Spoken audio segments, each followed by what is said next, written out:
Достар, біз бір жыл болды соттасып келе жатырмыз. Бір жыл, ойлаңыздаршы, бір жыл бойы сіздерге не үшін оны айтпадық?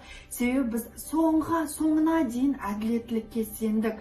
Бірақ әділетсіздік орын алып жатқандықтан енді қазір сіздердің көмектеріңіз керек болып тұр. Басынан бастап барлығын айтып берейік, бір жыл бұрын не болғаны? Достар, осыдан 1,5 жыл бұрын бізде жаңағындай МК Waffle'ды серіктестерімізбен қосылып Алматы қаласында ашқан болатынбыз. Именно Арбатта. Басында барлығы жақсы болды. Даже біз ремонтына дейін өзіміз көмектестік. Камидің сол жерде суреттер салған видеосы да бар. Барлығы ашылды, жақсы болды, сауда күшті керемет болып жатты. Бірақ жаңағындай жарты жылдан кейін маған ескертусіз жаңағындай МК Waffle жауып тастады. И бір күні менің үстіме жаңағындай арыз түсіп отыр. Маған тергеушілер звондады, осындай сіздің үстіңізге арыз түсті алаяқтық бойынша да. Мен өзім кішкене таң қалып қалдым, былайынша қорқып кеттім. Сонымен бардым РУВД-ға, жаңағындай сөйтсем, менің атымнан жаңағындай бизнес ашылған жоқ, алаяқтық жолмен менен ақшаны алып алды, осындай деген сияқты. Бизнес ашылмады деп арыз түсті. Сонымен барлығын дәлелдедік, видеоларды көрсеттік, Инстаграмдағы видеолар барлығын көрсетіп, дәлелдеп, жаңа тергеу жұмыстары жүргізілді. Соңында біз жаңағындай тергеудің тоқтатылуына жеттік, потому что өйткені бизнес ашылған, барлығы жасалған, біздің тараптан айтылған нәрселердің барлығы жасалған. Содан кейін РУВД бойынша іс тоқтатылды, бірақ сол моментте маған РУВД-да күліп кеткен болатын: Мағжан мырза, сіздің жаңағындай абыройыңызды айырамыз деген сияқты. Серіктесіміз күліп кеткен болатын. Сонымен мен оның барлығын ұмыттым, енді іс тоқтатылды. Сонымен ешқандай ойымда ештеңе жоқ. Бір күні тағы да мен үстімнен арыз түседі. Ол екінші рет уже азаматтық іс бойынша. Ол жерде жаңағындай біз Мағжан Аймаханды мүлде танымаймыз, счетына байқаусызда осындай ақша жіберіппіз.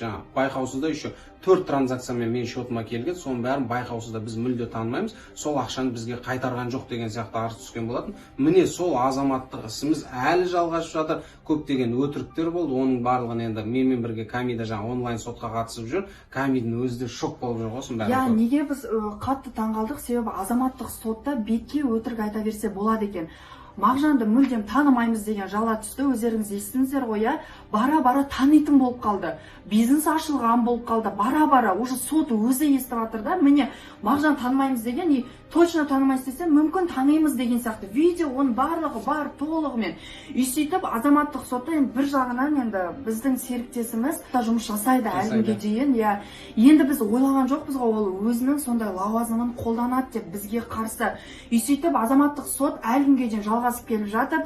Басында өтірік жала жабылған болатын, біз Мағжанды мүлдем танымаймыз деп. Сосын танитын болып шықты, бизнес ашылған болып шықты. Енді қазір мынандай бір обвинениялар бар, әлгіге дейін осымен күресіп келе жатырмыз. Бизнес дұрыс жүрген жоқ, бизнес дұрыс ашылған жоқ, алаяқтық болды, олар бізді алдады, олар бізге өтірік жалалар қазір өте көп жабылып жатыр. И біз қанша доказательстваны өзіміз беріп жатсақ та, біз әлі әділеттілікке жеткен жоқпыз.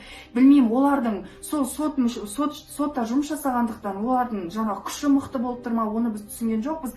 В данный момент біздің сеніп тұрғанымыз ол қазір халық, яғни ол сіздерсіздер. Басқа біз не істерімізді білмейміз. Сол кезде МК Waffle'да бізбен суретке түскен жандар, сол МК Waffle'да видео, фотоларыңыз болса, сол кезде төлеген чектарыңыз болса, Каспий Голдта перевод жасаған чектарыңыз болса, үлкен өтініш сіздерден бізге көмектесіп, соның барлығын бізге жіберіңіздер, маған жіберіңіздер, Мағжанға жіберіңіздер. Соның барлығын сіздер как свидетель ретінде соның барлығын біз сотқа көрсетеміз. Міне бизнес жақсы ашылған, бизнес жүрген жақсы. Себебі Алматы қаласында күшті Арбат деген орталықта, Арбат деген білесіздер ғой өздеріңіз, қалай халық көп, жастар көп, любой бизнес мықты жүріп кетеді. Тем более өздеріңіз көрдіңіздер, что МК Waffle өте жақсы жүргенін. Соның барлығын біз сотқа қазір дәлелдеп көрсетуіміз керек. Біздің күшіміз, біздің қолдауымыз, көмегіміз қазір сіздерсіздер. Біз сенеміз, бір жыл бойы әділеттілікке жете алмадық, енді сіздермен бірге бір әділетті шешім болады деген ойдамыз. Үлкен өтініш көмектесулеріңізді сұраймыз. Достар, өйткені біз жаңағындай азаматтық, енді өзіміз қатысы жоқ болғанымыз, азаматтық сотта өтірік айтуға болады екен, кез келген өтірікті айта беруге болады екен. Соған біз таңғалдық та, сотта отырып, кейде сот өзі біліп отырса да, бірақ оған ештеңе дей алмайтын кездер болады, потому что өтірік айтып отыра бересің. Біздің қазір сотымыз Әуезов ауданында азаматтық сотта болып жатыр. Енді білмеймін қашанға дейін жалғасады, осыны енді бізге кішкене көмек керек болып жатыр. Бәріміз әділеттілікке жетеміз деген ойдамыз. Бәрі үмітіміз енді сіздерде. Рахмет көп.